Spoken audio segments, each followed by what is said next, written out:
Hi friends, welcome back. आज की video का विषय है छंद। छंद आज हम लोग छंद सीखेंगे। तो आइए वीडियो की शुरुआत करते हैं और छंद के बारे में जानते हैं। देखिए, बहुत इंपॉर्टेंट टॉपिक है छंद। तो बात अगर हम छंद की करें तो यहां पे आप फोकस करें छंद। जो छंद शब्द है वो दो शब्दों छम, मां के नीचे हलंत है, छम और द, छम धन दा, समझिएगा, छम धन दा से मिलकर बना है। तो छंद शब्द दो शब्दों छम धन दा से मिलकर बना है। छम का अर्थ होता है समुचित आकार और दा का अर्थ होता है देने वाला। तो छंद का अर्थ हुआ समुचित आकार देने वाला। समझिए, आज हम लोग छंद सीखने जा रहे हैं। तो बात जब छंद की जाएगी तो याद रखिए, छंद शब्द दो शब्दों छम धन दा के योग से मिलकर बना है। छम का अर्थ होता है समुचित आकार और दा का अर्थ होता है देने वाला। अतः छंद का अर्थ हुआ समुचित आकार देने वाला। क्या कहना चाहता है समुचित आकार देने वाला? अर्थात काव्य का वह तत्व जो उसे समुचित आकार प्रदान करे उसे छंद कहते हैं। ऐसे समझे, अगर कभी ये प्रश्न आ जाए कि छंद क्या है, तो ऐसे इसको बोल सकते हैं कि छंद काव्य का एक तत्व है। जैसे अलंकार क्या है? काव्य का एक तत्व है। रस क्या है? काव्य का एक तत्व है। तो जिस तरह से अलंकार रस काव्य के तत्व होते हैं, ठीक उसी प्रकार से छंद भी काव्य का एक तत्व है। कर्ता क्या है? ये ऐसा तत्व है जो काव्य को समुचित आकार प्रदान करता है। तो कॉन्सेप्ट निकल के आ रहा है कि छंद काव्य का वह तत्व होता है जो उसे समुचित आकार प्रदान करता है। यहां तो क्लियर हो गया कॉन्सेप्ट। पारिभाषिक तौर पर कह सकते हैं कि काव्य की लयात्मक प्रवृत्ति जो होती है उसे छंद कहते हैं।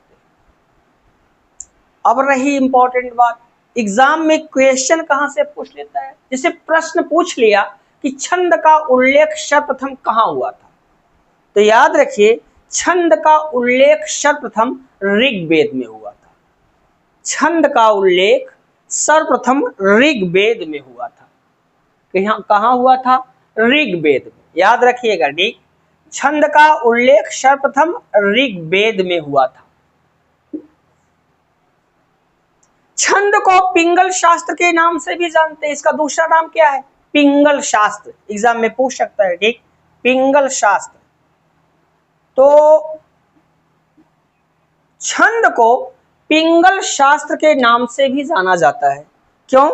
क्योंकि इसके आदि प्रणेता पिंगल ऋषि को माना जाता है। तो याद रखिए, छंद का उल्लेख सर्वप्रथम ऋग्वेद में हुआ था। छंद को पिंगल शास्त्र के नाम से भी जाना जाता है क्योंकि इसके आदि प्रणेता पिंगल ऋषि को माना जाता है। अब छंद का अध्ययन कैसे करें कि इसका अध्ययन हमारे लिए आसान हो जाए? तो छंद के अध्ययन को आसान बनाने के लिए इसे दो भागों में विभाजित किया गया है। ठीक, छंद के अध्ययन को आसान बनाने के लिए छंद को दो भागों में विभाजित कर दिया। पहले भाग का नाम है छंद के अंग और दूसरे भाग का नाम है छंद के प्रकार। तो छंद के अंग में हम देखेंगे कि छंद के कितने अंग होते हैं और छंद के प्रकार में हम देखेंगे छंद कितने प्रकार के होते हैं। तो जब छंद के अंग की बात करें तो याद रखिएगा, छंद के 7 अंग होते हैं। पहले नंबर पे है चरण। ये छंद का पहला अंग है। इसका दूसरा नाम क्या है? पद, या इसी को पाद भी कह सकते हैं। तो छंद का पहला अंग क्या है? चरण या पद या पाद, इसको 3 नाम से जानते हैं। जो छंद का दूसरा अंग है वो है वर्ण और मात्रा, ये छंद का दूसरा अंग है। तीसरा अंग जो है वो है संख्या और क्रम, तीसरा अंग है संख्या और क्रम। जो चौथा अंग है वो है यति, और जो पांचवा अंग है वो है गति, और जो छठा अंग है वो है तुक, और जो सातवां अंग है वो है गण। ये 7 अंग होते हैं, और जब तक आप छंद के अंग को नहीं जानते तब तक आप छंद के प्रकार को नहीं समझ पाइएगा। ठीक, तो याद रखिए, एक बार हल्का सा पीछे से क्विक रिवीजन मारते हैं। जब बात छंद की जाएगी कि छंद क्या होता है, तो याद रखो आप कि छंद शब्द 2 शब्दों छम धन दा के योग से मिलकर बना है। छम का अर्थ होता है समुचित आकार और दा का अर्थ होता है देने वाला, अतः छंद का अर्थ हुआ समुचित आकार देने वाला। अर्थात छंद काव्य का वह तत्व होता है जो उसे समुचित आकार प्रदान करता है। काव्य का वह तत्व जो उसे समुचित आकार प्रदान करे उसे छंद कहते हैं, और पारिभाषिक तौर पर यह कहा जा सकता है कि काव्य की लयात्मक प्रवृत्ति ही छंद है। अब एग्जाम में जो प्रश्न बनता है कि छंद का उल्लेख सर्वप्रथम कहां मिलता है, तो छंद का उल्लेख सर्वप्रथम ऋग्वेद में मिलता है। छंद का दूसरा नाम क्या है, तो छंद को पिंगल शास्त्र के नाम से भी जानते हैं, क्योंकि इसके आदि प्रणेता पिंगल ऋषि को माना जाता है। जब बात करें छंद की, तो छंद के अध्ययन को आसान बनाने के लिए इसको 2 भागों में विभाजित किया गया है। एक छंद के अंग और छंद के प्रकार। तो छंद के अंग होते हैं 7, चरण या पद या पाद पहला अंग, वर्ण और मात्रा दूसरा अंग, संख्या और क्रम तीसरा अंग, यति चौथा अंग, गति पांचवा अंग, तुक छठा अंग और गण सातवां अंग। अगर इसके प्रकार की बात करें तो छंद के, वैसे मोस्ट इंपॉर्टेंट में आपका जहां से क्वेश्चन बनता हो है मात्रिक छंद। ठीक, तो छंद के प्रकार की बात करें तो पहले नंबर पर है मात्रिक छंद, दूसरे नंबर पे आता है वर्णनिक छंद, और तीसरे नंबर पे आता है उभय छंद। उभय छंद क्या होता है? मात्रिक और वर्णनिक छंदों का समावेश होता है। ठीक, और चौथे नंबर पे आता है मुक्तक छंद। मुक्तक छंद के बारे में आप जानते होंगे कि आचार्य सूर्यकांत त्रिपाठी निराला जी को मुक्तक छंद का जनक माना जाता है। ठीक, तो याद रखिए छंद के प्रकार होते हैं 4, मात्रिक छंद, वर्णनिक छंद, उभय छंद और मुक्तक छंद। आइए अब छंद के अंग की बात करेंगे, और छंद के अंग में हम लोग देखेंगे चरण क्या होता है। आइए इसको देख लेते हैं। तो छंद के कितने अंग बताया? 7 अंग बताया। ठीक, तो देख लेते हैं कि चरण क्या होता है। बड़ा इंपॉर्टेंट है ये सब। ठीक, अक्षर रामचरितमानस पढ़ते होंगे या कोई और भी क्या चीजें इस प्रकार की आप पढ़ते होंगे, उसमें ये जानना आपके लिए बेहद जरूरी है। ठीक, अगर आप छंद को बढ़िया से नहीं समझ पाते हैं तो ये माना जाएगा कि क्या आपको अच्छा नॉलेज काव्य का नहीं है। ठीक, तो अब देखते हैं, यहां है हमारा छंद के अंग। छंद के अंग, छंद के अंग कितने अंग बताया गया था? 7 अंग बताए गए थे। 7 अंग बताए गए थे। पहले नंबर पे देखते हैं चरण क्या होता है। ठीक, तो चरण पहला जो हमारा है वो है, हमारा जो पहला है वो है चरण। अब ये देखेंगे चरण क्या होता है। ठीक, चरण देखो, जब इसके परिभाषा की बात करें, पहला अंग है हमारा चरण। परिभाषा की बात करें तो परिभाषा इसकी क्या कहती है, इसको जान लेते हैं। ठीक, चरण क्या है? देखो, छंद में प्रायः 4 भाग होते हैं। कोई भी छंद होगा तो छंद में प्रायः 4 भाग होते हैं। इनमें से प्रत्येक भाग को चरण कहते हैं। चरण क्या है? ये छंद का पहला अंग है। तो चरण क्या होता है? तो याद रखिए, कोई भी छंद होगा प्रत्येक छंद में प्रायः 4 भाग होते हैं, और इनमें से प्रत्येक भाग को चरण कहते हैं। अथवा ऐसे समझिए, छंद में प्रायः 4 पंक्तियां होती हैं। कितनी पंक्तियां होती हैं? कोई भी छंद होगा उस छंद में प्रायः 4 पंक्तियां होंगी और इन चारों पंक्तियों में से प्रत्येक पंक्ति को चरण कहते हैं। याद रखिए, छंद में प्रायः 4 भाग होते हैं, इनमें से प्रत्येक भाग को चरण कहते हैं, अर्थात छंद का प्रत्येक चौथा भाग चरण होता है। अथवा ऐसे समझिए, छंद में प्रायः 4 पंक्तियां होती हैं और इनमें से प्रत्येक पंक्ति को चरण कहते हैं। आई होप ये बात समझ में आ गई होगी। तो दिमाग में बैठा लीजिए, छंद के अंग होते हैं 4। चरण पहला, वर्ण और मात्रा दूसरा, संख्या और क्रम तीसरा, यति चौथा, गति पांचवा, तुक छठा और 7वें नंबर पे आता है हमारा गण। हम लोग पढ़ रहे हैं चरण।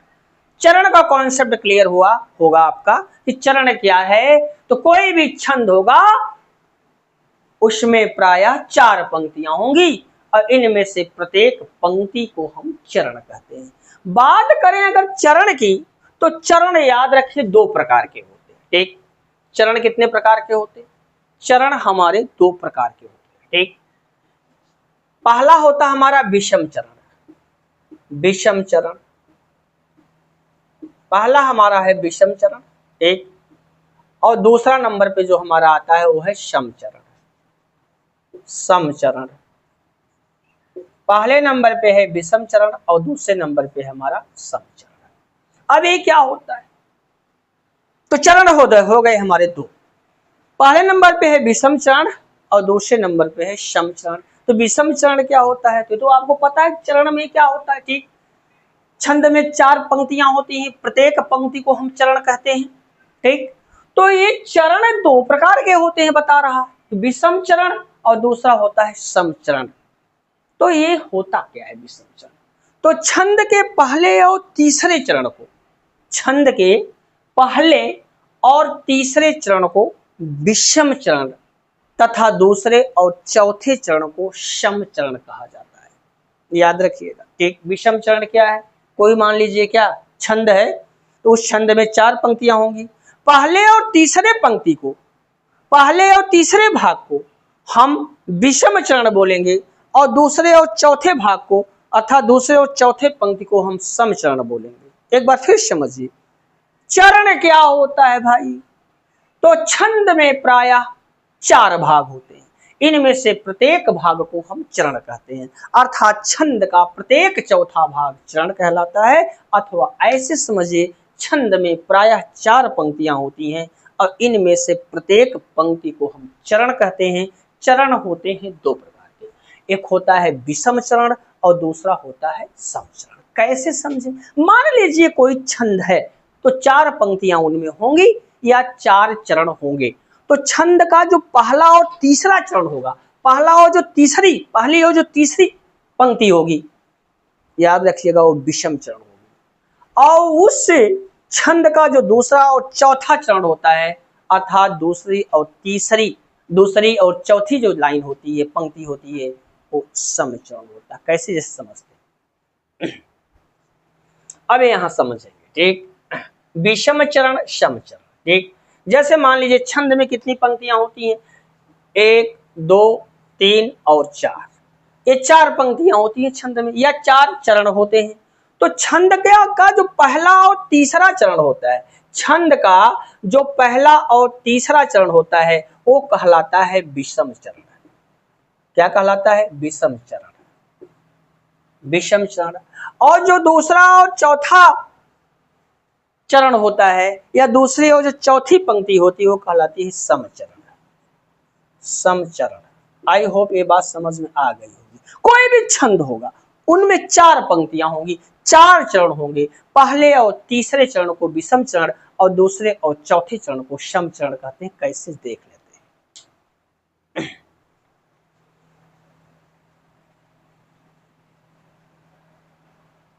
जैसे यहां देखिए,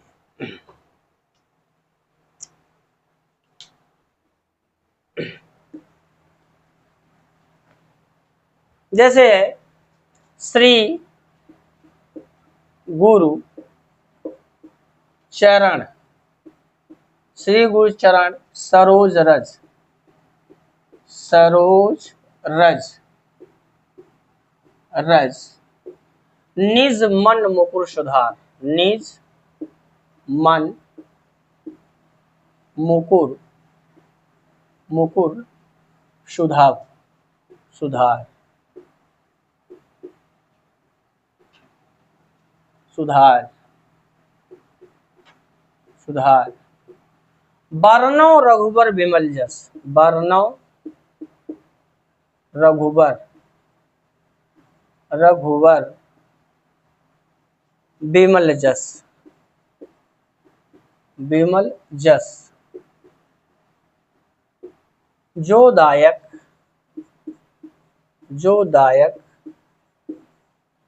फलचार, फलचार।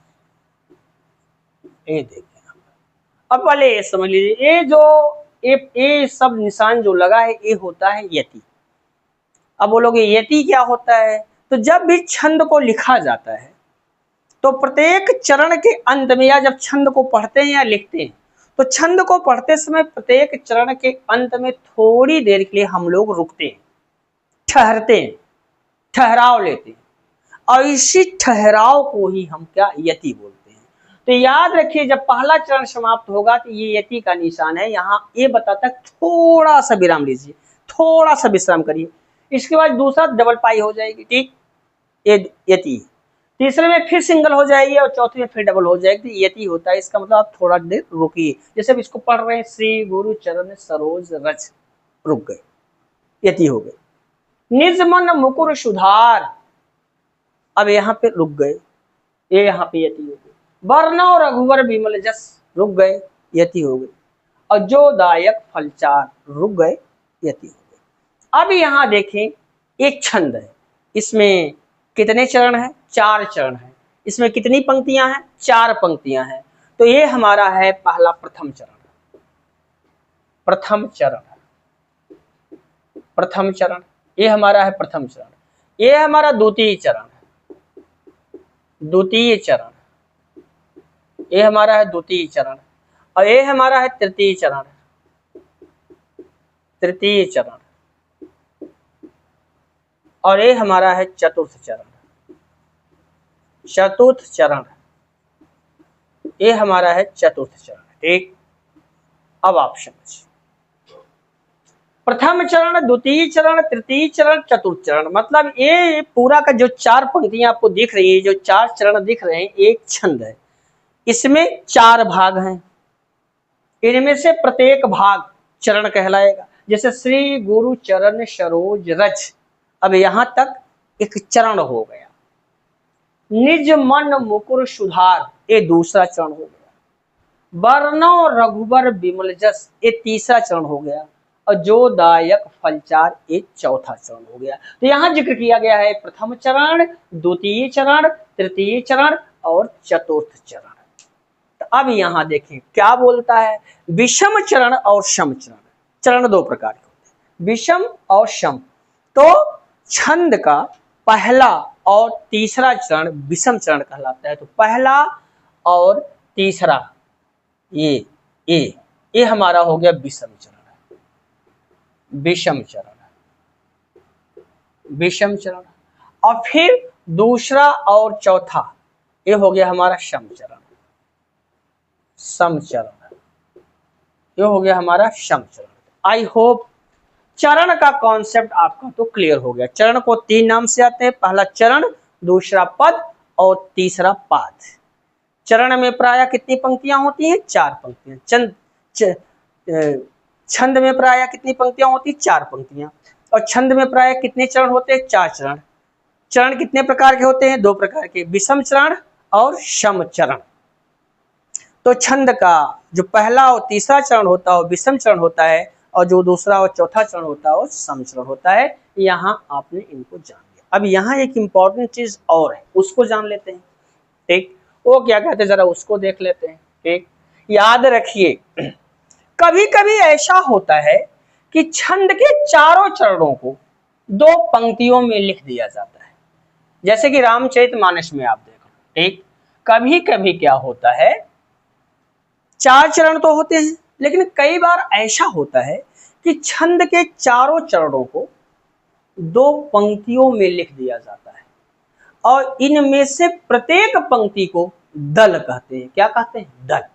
फिर समझिए, चार चरण होते हैं छंद में, लेकिन कई बार ऐसा होता है कि छंद के चारों चरणों को दो पंक्तियों में लिख दिया जाता है और इनमें से प्रत्येक पंक्ति को हम दल कहते हैं।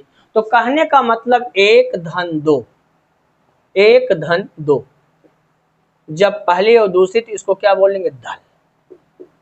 और तीन धन चार, इसको क्या बोलेंगे? दल। तो छंद के चारों चरणों को, चारों पंक्तियों को कभी कभी दो पंक्तियों में लिख दिया जाता है और इनमें से प्रत्येक पंक्ति को क्या कहते हैं? दल। कैसे? जैसे देख लेते हैं,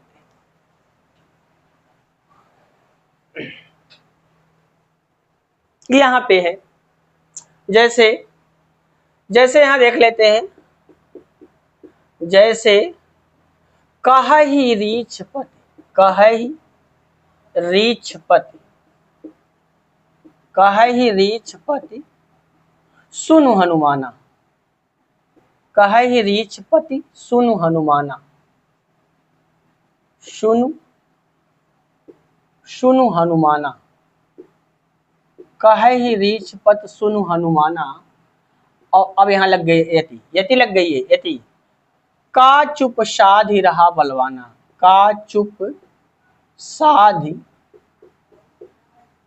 का चुप साधि रहा बलवाना, रहा बलवाना, कहहि रीछपति सुन हनुमाना और का चुप साधि रहा बलवाना। अब यहां समझिए आप, यति कहां लगी है? यहां।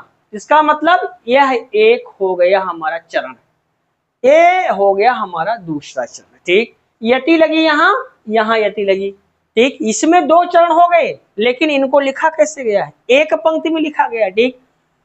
पवन तनय बल पवन समाना, पवन तनय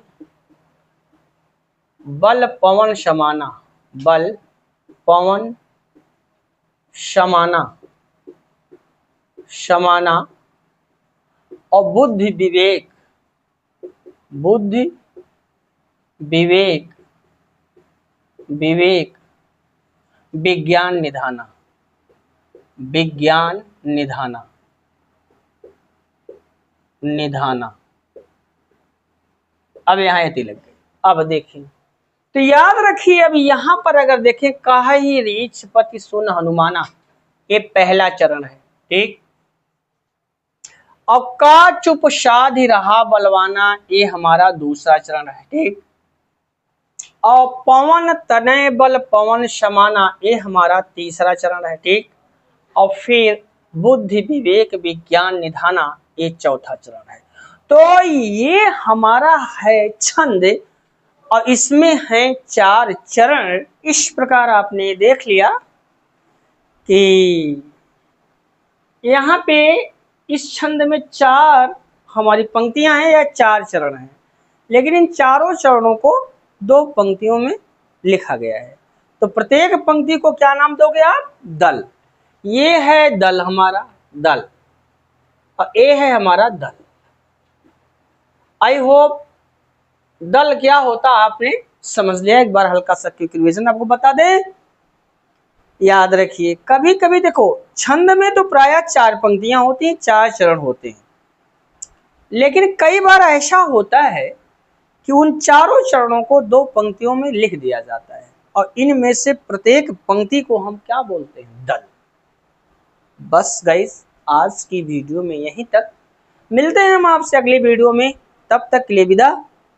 और चलते चलते एक रिक्वेस्ट आपसे, अगर वीडियो पसंद आए तो इसको लाइक और दोस्तों के साथ शेयर कीजिए। और अगर आप चैनल पर नए हैं तो प्लीज़ आप चैनल को सब्सक्राइब कर लीजिए, ताकि आने वाली वीडियो की नोटिफिकेशन आपको मिलती रहे। Best of luck.